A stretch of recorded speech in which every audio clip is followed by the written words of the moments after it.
Hola, ¿qué tal? Bienvenidos otra vez a este discipulado que le hemos titulado Crece, y vamos a continuar, por favor, en la página número 33 de su carpeta, en la lección número 8, que se llama el arrepentimiento. Y sabes que la palabra arrepentimiento viene del griego metanoia, que significa un cambio de mente, un cambio de dirección, un dar la vuelta en el sentido contrario. Pero hoy vamos a ver a través de una historia lo que esto significa y lo que puede ocurrir cuando un hombre y una mujer nos arrepentimos. Dice así la carpeta: algunas personas tienen una idea equivocada de lo que es el arrepentimiento. El arrepentimiento no es la perfección, sino un cambio de dirección. Yo creo que tenemos que definir esta parte, porque generalmente hay personas que pueden llorar, aunque en el arrepentimiento puede haber lágrimas, en el arrepentimiento puede haber palabras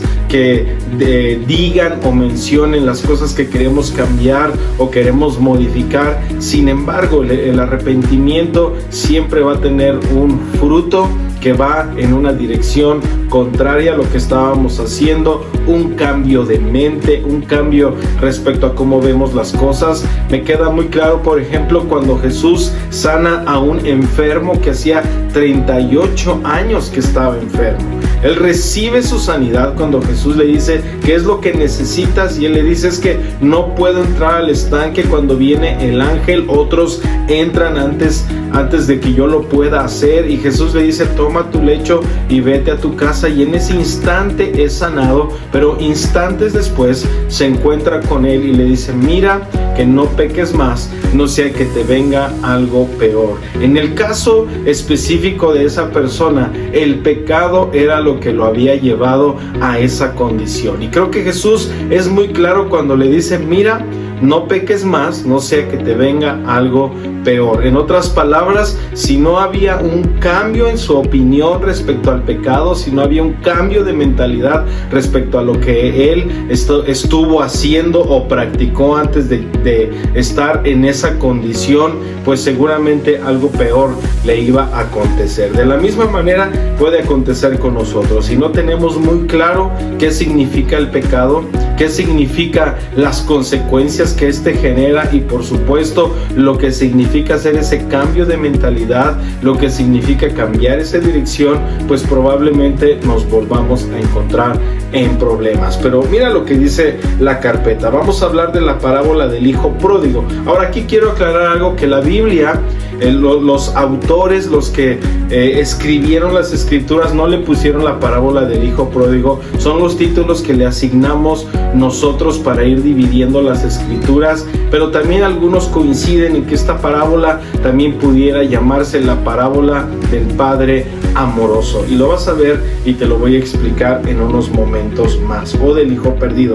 Jesucristo relata una historia que ilustra perfectamente qué significa que un individuo se arrepienta. Lucas 15, 11 al 12, Jesucristo dijo: cierto hombre tenía 2 hijos, y el menor de ellos le dijo al padre: Padre, dame la parte de la herencia que me corresponde. Y él les repartió sus bienes. El hijo menor quería recibir su herencia antes de que su padre muriera, lo cual es algo insólito, pero su padre le concedió su petición y le dio a sus hijos su herencia. Por eso es que te digo que algunos coincidimos en que también pudiera llamarse la parábola del padre amoroso, porque vemos que de principio a fin el papá se comportó como una persona llena de compasión y de amor profundo. Aunque esto pudiera haberse interpretado como una ofensa, pues el padre aún no estaba por morir, el padre no había muerto siquiera, y él ya estaba demandando su herencia. Pero el padre estaba listo, el padre estaba preparado para bendecirle y ayudarle. Pero continuemos. El verso 13 dice: no muchos días después, el hijo menor, juntándolo todo, partió a un país lejano y allí malgastó su herencia viviendo perdidamente. El hijo menor tomó toda su fortuna, su parte de la herencia, se fue a un país lejano y allí desperdició sus bienes viviendo perdidamente. Una traducción dice que parrandeando y gastándose el dinero con prostitutas. El verso 14 y 15 dice: dice: cuando lo había gastado todo, vino una gran hambre en aquel país. La tierra había sido visitada por la miseria y la gente se estaba muriendo de hambre y comenzó a pasar necesidad. Entonces fue y se acercó a uno de los ciudadanos de aquel país, y él lo mandó a su campo a apacentar cerdos. Él consiguió el empleo trabajando para un hombre de ese país y lo mandaron a alimentar los cerdos. El versículo 16 dice: y deseaba llenarse el estómago de las algarrobas que comían los cerdos, pero nadie le daba. Tenía mucha hambre, casi se moría de hambre, y él dijo: denme la comida de los cerdos, lo que sea, pero no hubo quien le diera algo. Él había desperdiciado toda su herencia. Lo hemos dicho antes, el pecado nos va a llevar a un lugar donde no queríamos estar.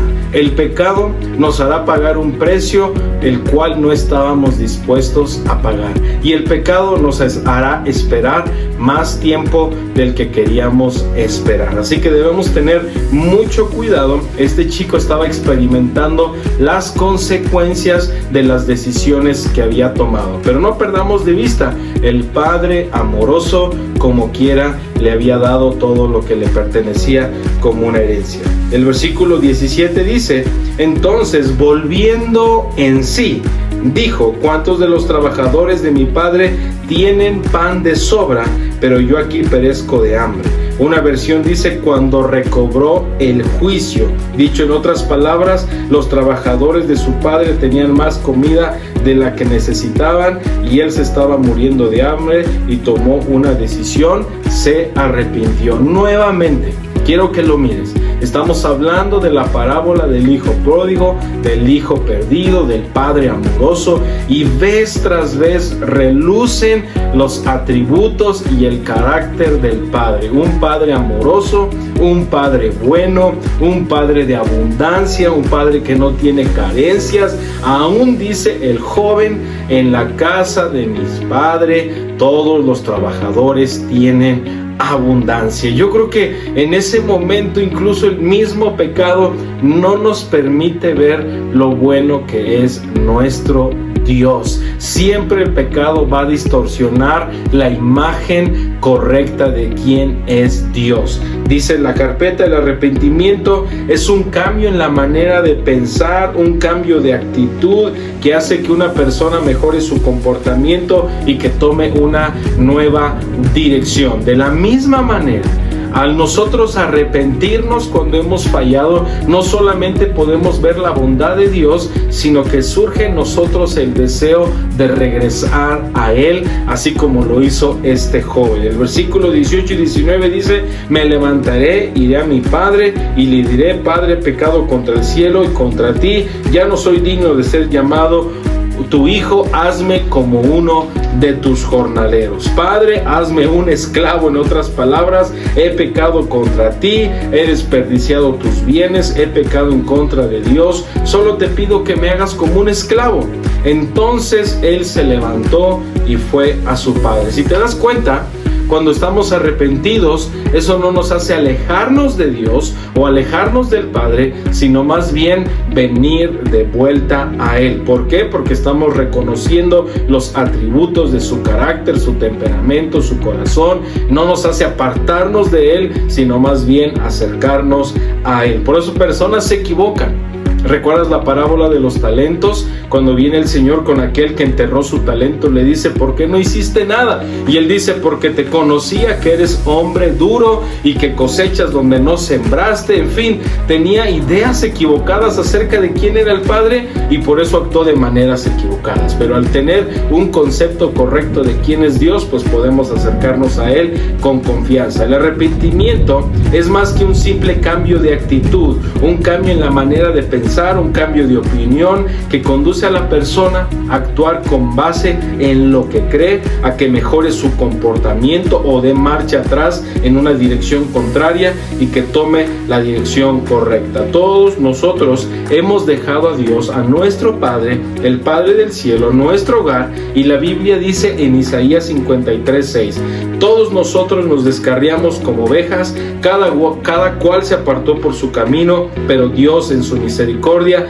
tomó nuestros pecados y los cargó sobre Jesucristo. Dios hizo todo lo necesario para devolvernos a una relación correcta con Él. Por eso te decía, yo creo en mi corazón que esta parábola es correcto llamarla la parábola del hijo pródigo, pero también resaltar los atributos del Padre amoroso. Deje el impío su camino y el hombre inicuo sus pensamientos, y vuélvanse a Dios, el cual tendrá de él misericordia, y al Dios nuestro, el cual será amplio en perdonar. Lucas 15:7 dice: os digo que así habrá más gozo en el cielo por un pecador que se arrepiente que por 99 justos que no necesitan de arrepentimiento. Hechos 3:19: así que arrepiéntanse y conviértanse para que sean borrados sus pecados, para que vengan de la presencia de Dios tiempos de refrigerio. Vez tras vez se nos muestra que cuando hay arrepentimiento, hay perdón, hay limpieza, hay bondad de parte de nuestro Dios, hay misericordia, hay un corazón bueno para con aquel que se arrepiente. La historia continúa en los versos 20 al 24: y levantándose fue a su padre. Una noche yo le platiqué esta historia a un hombre que nunca antes la había escuchado, y él supuso que cuando el hijo regresó, el padre lo iba a regañar. Mira lo que malgastaste, todo lo que acumulé en mi vida, vas a ser uno de mis esclavos. Pero la actitud y las cosas que hizo el padre fueron todo lo contrario. Quizá todos los padres terrenales estarían muy enojados y tendrían una actitud como esa, pero fíjate que el padre dice que cuando aún estaba lejos, lo vio, sintió compasión por él, es decir, surgió amor de lo más profundo de su corazón, corrió y se echó sobre su cuello y le dijo: Padre, he pecado contra el cielo y contra ti, ya no soy digno de ser llamado tu hijo. Pero el padre le dijo a sus siervos: pronto, traigan la mejor ropa, el mejor vestido, pónganle anillo en su dedo, sandalias en sus pies, traigan el becerro engordado, mátenlo, comamos y regocijémonos, porque mi hijo que estaba muerto ha vuelto a la vida, estaba perdido y ha sido hallado. Y comenzaron a regocijarse, comenzaron a celebrar. Lo hemos dicho antes, a Dios le interesa más tu futuro que tu pasado. A Dios le interesa más a dónde vas que de dónde vienes. Yo creo que Dios, al ver el arrepentimiento de este muchacho, pudo ver no en él sus fallas o sus errores del presente o del pasado, sino más bien estaba mirando al frente, al futuro glorioso y dichoso que le estaba esperando. Yo creo que a ti te está esperando un futuro dichoso. Hechos 26:20 dice: sino que anuncié primeramente a los que estaban en Damasco y Jerusalén y por toda la tierra de Judea, y a los gentiles que se arrepintieran y se convirtieran a Dios, haciendo obras dignas de arrepentimiento. Creo que Pablo solamente está enfatizando el punto de que cuando una persona se arrepiente, sus obras corresponden. Así que siempre que haya arrepentimiento en el corazón de una persona, va a haber obras que den testimonio, que den fe de que hay un corazón verdaderamente arrepentido. Para este joven fue regresar a la casa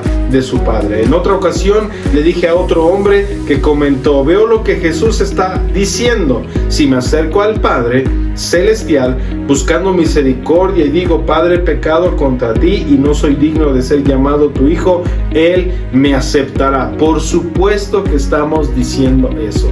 Si tú has fallado, yo he fallado, nos hemos equivocado, nos equivocamos, si regresamos a Él en arrepentimiento, por supuesto que Dios nos va a aceptar. El Padre, nuestro Padre, tendrá compasión y no nos convertirá en un esclavo. Él nos va a restaurar totalmente a una relación con Él, porque Él siempre nos está esperando. ¿Te has alejado? ¿Te has apartado? Acércate hoy a Dios, a tu Padre, a su casa, al lugar donde saliste. Vuelve a Él, porque dice así: para que abras sus ojos, para que se conviertan de las tinieblas a la luz y de la potestad de Satanás a Dios, para que reciban por la fe que es en mí el perdón de pecados y herencia entre los santificados. Estas palabras le fueron dadas a Saulo, que ahora se iba a convertir en Pablo. Les dijo: te voy a mostrar, te voy a enviar hacia las personas para que se conviertan, para que se arrepientan, para que salgan del dominio de Satanás a la libertad que tienen en Dios, descubran su propósito, encuentren libertad, hagan la diferencia y puedan vivir y experimentar todo lo que yo tengo para ellos. Es lo que Dios le estaba diciendo en otras palabras. Si ellos pueden dejar sus malos caminos, si ellos pueden dar vuelta contraria a la dirección que han tomado, me conocen, me experimentan, ellos van a poder vivir y experimentar todo lo que tengo preparado para ellos. De la misma manera, hay cosas que Dios tiene preparada para ti, las cuales tú puedes vivir y experimentar si nos arrepentimos genuinamente.